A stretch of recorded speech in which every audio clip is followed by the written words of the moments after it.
Assalamualaikum dan selamat sejahtera. Hari ini kita sambung lagi pembelajaran sains tingkatan 4 KSSM bersama saya Cikgu Taufik Ibrahim. Hari ini bab 3, teknik mengukur parameter kesihatan badan. Subtopik yang terakhir dalam bab 3 iaitu 3.4, indeks jisim badan ataupun body mass index BMI.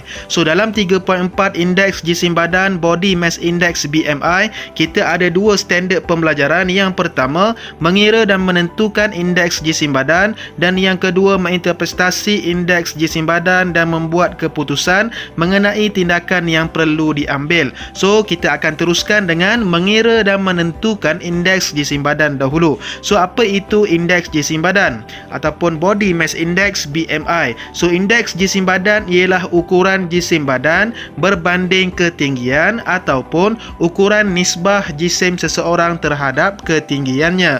So, kita short formkan dia BMI, body mass index. So kita dah jumpa semasa awak menjalani ujian segak di sekolah. So BMI ada rumusnya iaitu jisim badan unit dalam kilogram. Okey, dibahagikan dengan 2 kali ketinggian.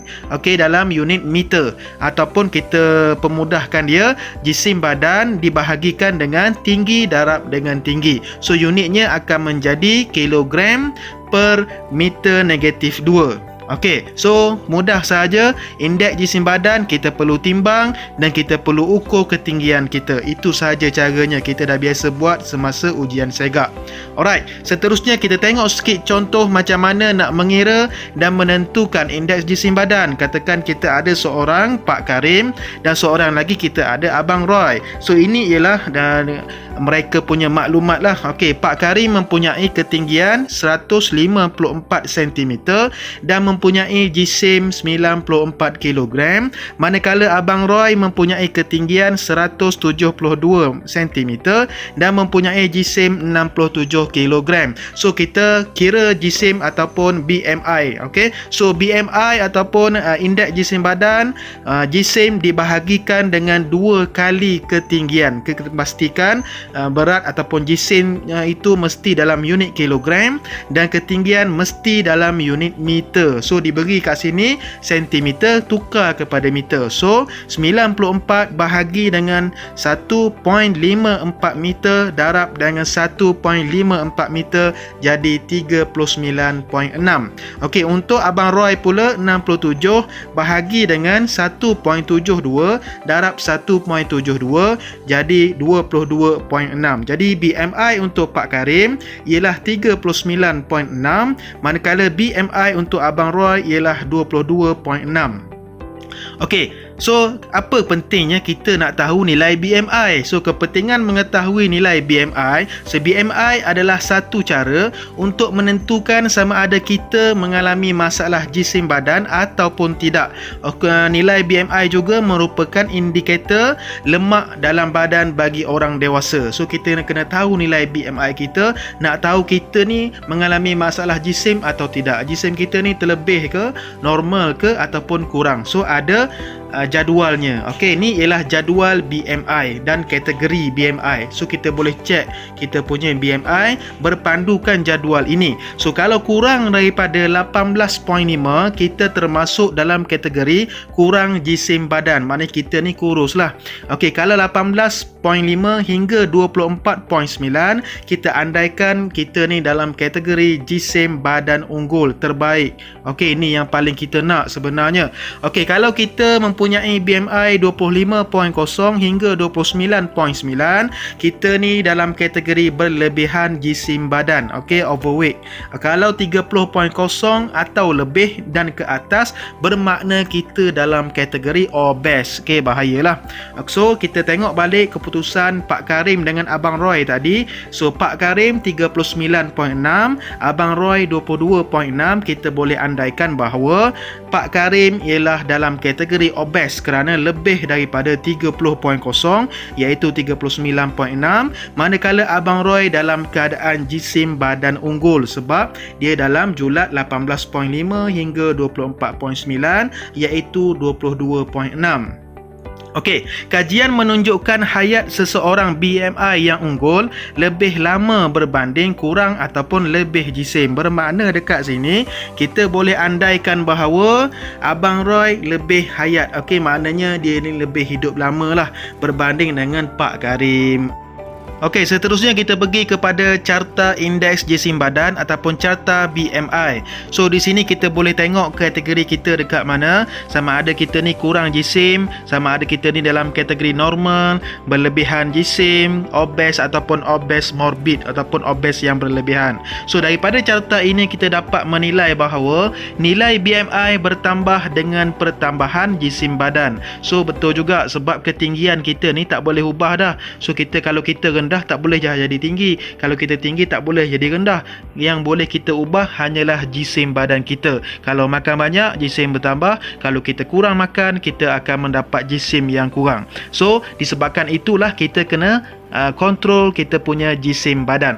Okey, so kita pergi pula kepada menginterpretasi indeks jisim badan. So kita ada dua perbincangan, sama ada apabila seseorang itu mengalami jisim badan yang berlebihan, dan yang kedua apabila seseorang itu mengalami kurang jisim badan. So kita akan bincang kalau jisim badan berlebihan, apa masalah yang dihadapi, kalau kurang jisim badan, apa masalah yang dihadapi, dan macam mana kalau jisim badan ini berlebihan, macam mana cara nak menurunkan jisim badan, kalau kurang jisim badan, macam mana cara nak menambah jisim badan. So kita akan pergi satu persatu.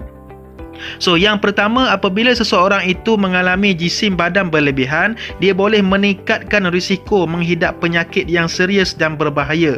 Contohnya yang pertama serangan jantung, yang kedua menyebabkan stroke, yang ketiga boleh menyebabkan tekanan darah tinggi yang kita dah belajar sebelum ini, yang keempat boleh menyebabkan penyakit diabetes mellitus, yang kelima menyebabkan komplikasi sendi dan tulang sebabkan berat ni berlebihan, jisim berlebihan boleh merosakkan sendi dan tulang kita. Alright, so terusnya kita pergi pula kepada tekanan darah tinggi boleh mengakibatkan kita ni mengalami kegagalan jantung, yang kedua akan menyebabkan kita ni mengalami stroke, dan yang ketiga boleh menyebabkan aneurisma otak ataupun pembekakan salur darah di otak. Bahaya, boleh membawa kepada kematian. Okey, seterusnya kita pergi kepada seseorang itu mengalami obesiti. So orang yang mengalami obesiti ini lebih berisiko menghidapi diabetes mellitus. Okey, kerana apa? Kerana kurang menghasilkan insulin. Badan orang yang obesiti ini kurang menghasilkan insulin. Okey, dan menyebabkan aras gula dalam darah akan menjadi semakin meningkat. So selain pada itu, mereka juga boleh mendapat penyakit yang lain, contohnya kolesterol yang tinggi, mengidap penyakit kanser, mengidap apnea tidur iaitu gangguan pernafasan semasa tidur, dan osteoartritis iaitu sakit sendi akibat kerosakan tulang rawan. Okey, so kalau kita kurang jisim badan, apa masalah yang dihadapi? Okey, boleh meningkatkan risiko menghidap penyakit yang serius dan berbahaya juga. Contohnya apa? Yang pertama serangan jantung, yang kedua boleh menyebabkan kemurungan ataupun depression, yang ketiga boleh menyebabkan penyakit anemia, yang keempat menyebabkan kita ni selalu rasa letih, keletihan dan sebagainya, lesu, yang kelima boleh menyebabkan penurunan daya tahan badan terhadap penyakit. So senang kita nak sakit, senang demam, senang sakit, batuk dan sebagainya.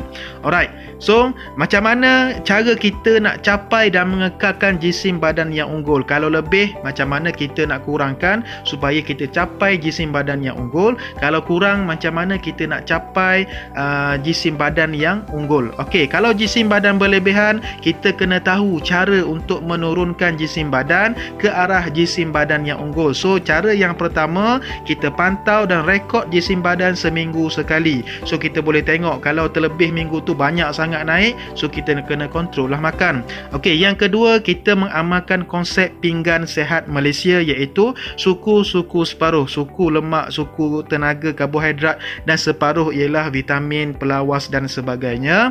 Yang ketiga, mengelakkan makanan yang bergula dan berlemak yang sangat boleh menaikkan kita punya lemak dalam badan, menyebabkan jisim badan kita akan bertambah dengan cepat. Dan yang keempat, melakukan senaman yang sederhana, iaitu 30 minit sehari selama 3 hari seminggu. Okey, contohnya boleh berjoging, boleh berlari, berenang dan sebagainya. Alright, Okey, kalau jisim badan kita ni kurang, so kita kena tahu cara nak menambah jisim badan. So yang pertama sekali, kita kena ambil snack padat nutrien untuk menambah kalori dalam badan kita supaya jisim badan kita tu mencapai jisim badan yang unggul. Yang kedua, mengamalkan pinggan sihat Malaysia juga, sama juga, suku-suku separuh. Dan yang ketiga, memakan makanan yang berkhasiat. Dan yang keempat, memakan makanan mengikut waktu yang tetap. Jangan kita skip makan. Okey, kalau makan pagi, tengah hari pun kena makan, makan malam pun kena makan. Tak boleh makan sekali sahaja sehari. So sangat bahaya. Alright. So ada satu persoalan saya baca di surat khabar, dia bagi tahu gemuk sikit hidup lebih lama, dia cakap. So adakah orang gemuk ni hidup lebih lama? Sebab kita dah bincang tadi kajian, dalam buku teks pun ada tulis, kajian menunjukkan hayat seseorang yang ada BMI unggul lebih lama berbanding yang kurang ataupun yang lebih jisim. Okey, sebab apa? Sebab kajian ni dia tengok kalau orang yang kurang ataupun yang lebih jisim, dia akan mengalami masalah-masalah kesihatan yang kita bincang tadi. Kalau kita abaikan masalah kesihatan, betul, orang yang gemuk dia hidup lebih lama. Sebab apa? Sebab orang yang gemuk ni dia ada lemak banyak sikit. So kerana lemak itu banyak, lemak yang berlebihan digunakan untuk menjana tenaga setelah karbohidrat habis digunakan. So dalam badan kita lemak dihasilkan melalui karbohidrat. So karbohidrat tak ada, jadi tenaga itu dijana daripada lemak. So katakan orang gemuk dengan orang kurus sesak dalam hutan, so siapa yang boleh survive? Orang gemuk lah. Kalau ikut daripada, kalau tak ada masalah kesihatan, tak ada binatang yang berbahaya dan sebagainya. Sebab apa? Tenaga itu datang daripada lemak orang gemuk tadi. Okey, so benda ni lah yang dilakukan oleh diet Atkins. Okey, mana-mana yang nak buat diet Atkins ni, dia kena mengelak memakan makanan yang ada karbohidrat. Sebab apa? Sebab dia nak bakar lemak. So badan kita ni karbohidrat dah tak ada, jadi lemak itu diguna untuk menjana tenaga. Jadi lemak tu akan terbakar dan menyebabkan kita ni kurus. Tapi kena ada panduan dan kena belajar lebih lah dari Atkins ni. Jangan kita main bantai saja sebab semata-mata nak kurus. Okey, takut-takut kita bahayalah. Okey, jadi itu sahaja bab 3 dah habis. Okey, boleh cuba jawab soalan yang saya sediakan di bawah. Awak tekan saja link di video di bawah ini, dan jangan lupa untuk tekan link ataupun jangan lupa untuk subscribe. Terima kasih yang dah subscribe. Dan kalau ada persoalan, pertanyaan mengenai gambar rajah, pengiraan dan sebagainya, boleh sahaja tanya di page Facebook saya, Cikgu Taufik Ibrahim. So kita habis dah bab 3, kita akan masuk tema 2 iaitu penyelenggaraan dan kesinambungan hidup. Bab 4, teknologi hijau dan melestarikan alam. So kita akan bincang lagi pada next slide. So terima kasih. Assalamualaikum dan selamat sejahtera.